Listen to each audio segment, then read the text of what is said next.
HOAs and Roatan, Honduras. So lots of questions about homeowner associations or condo owner associations. It's hard to say. HOAs, COAs, you have CC&Rs. You've got all of these different words. I've never seen a party wall agreement actually here, which is nice. They are very popular in Colorado because nobody likes HOAs as a general consensus in Colorado, but they're fine with metro districts because it's a different word. However, I digress.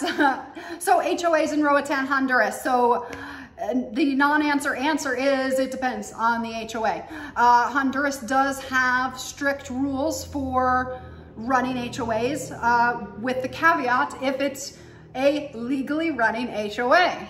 Has lots of rules, has lots of criteria. You have to have board members that are legal residents or citizens. You have, there's accounting features. You have to maintain certain bank accounts.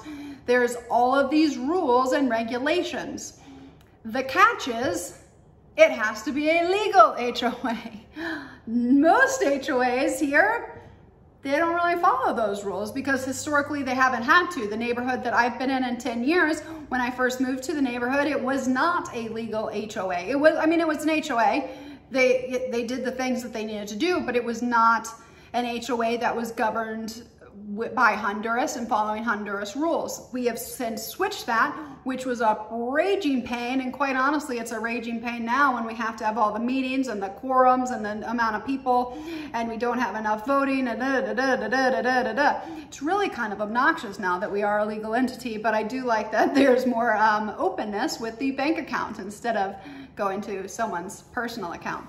However, I digress on that one. So HOAs, it really depends on which HOA. If it's a legal one that's legally registered in Honduras, or if it's just one that's plain HOA, it was created by a developer. So if it is created by a developer, I don't mean that just the one when I first bought into, it wasn't legally, it was an HOA. We had covenants, we had rules.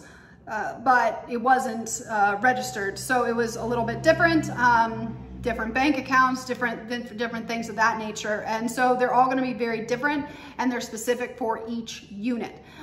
Some generalizations that are not hard and fast.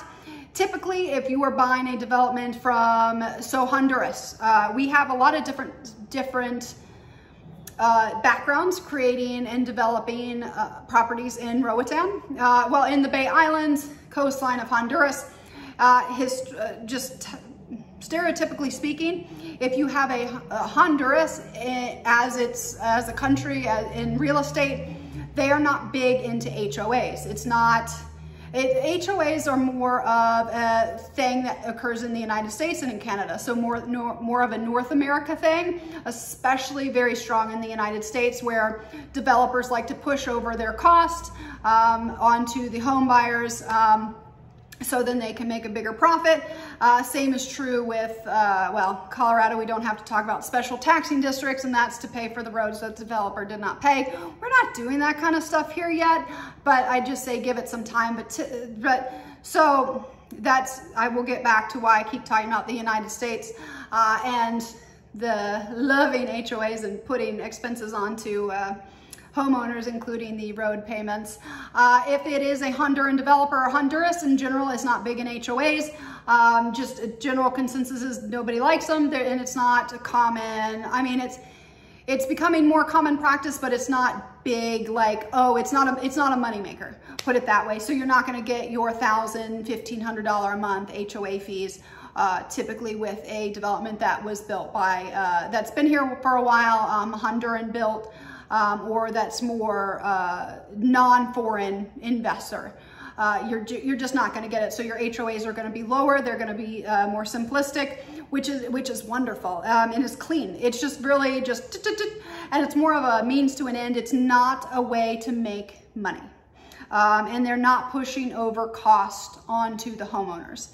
And I'm not meaning that to be negative toward the North American developers that I'm about to talk about. It's just different. So Honduras, generally speaking, not big into HOA, so they're going to be a lot lighter. The rules are going to be a lot leaner. It's just because it's not big business. down here yet. I mean, talk about the HOA at the Kimpton. Whew, it's beautiful, but man, that's expensive. But again, not a Honduran developer. And you have a lot of US money coming in. So if you have an HOA from a developer from Canada or North America, especially the United States, it is very big to have high HOAs because the HOAs are paying for a lot of things, a lot of improvements that could have, would have, should have maybe been paid for by the developer. And some of those costs would include roads, street lights, pools, not the pool maintenance. Pool maintenance is an HOA. I'm talking about construction of the pool. So you do have these higher expenses, these potential loans per se, AKA special tax districts in the state of Colorado, if you are familiar with Colorado and the Metro District. Down here, the rules and regulations are just a lot open to interpretation.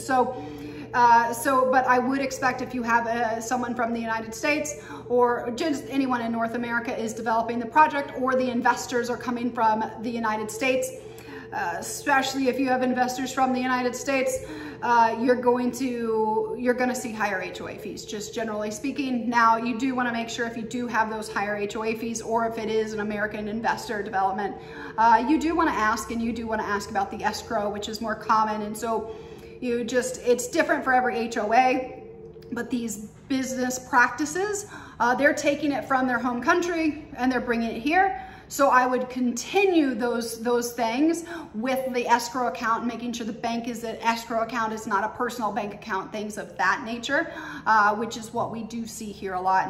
And I do realize that I answered, and yet I didn't answer the question at all, because it really depends on what development, and a lot goes into who actually developed it.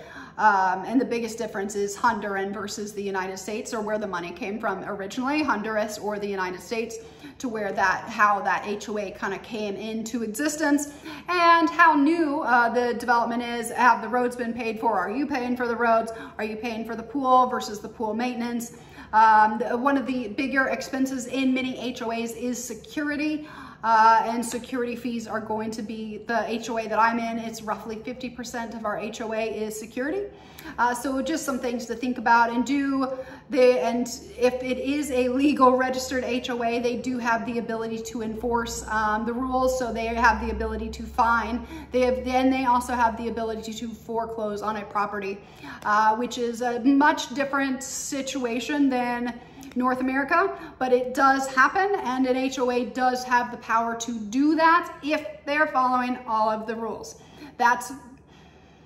I said a lot right there. Most don't. Most of the HOAs, they don't follow the rules. They don't do all the registrations. They don't do all of that, but the larger, more prestigious communities, they are, because the people, the homeowners demanded it. So you do have more that are following the rules, but keep in mind, if they are legally registered and doing everything above board, they do have the right to foreclose and to fee, and to withhold that in court, which the foreclosure is also a court process. The fees, they can take you to task and put liens. Basically, it's like a lien on your property, even if it's $50, which my neighborhood loves to do little $50 fees for things.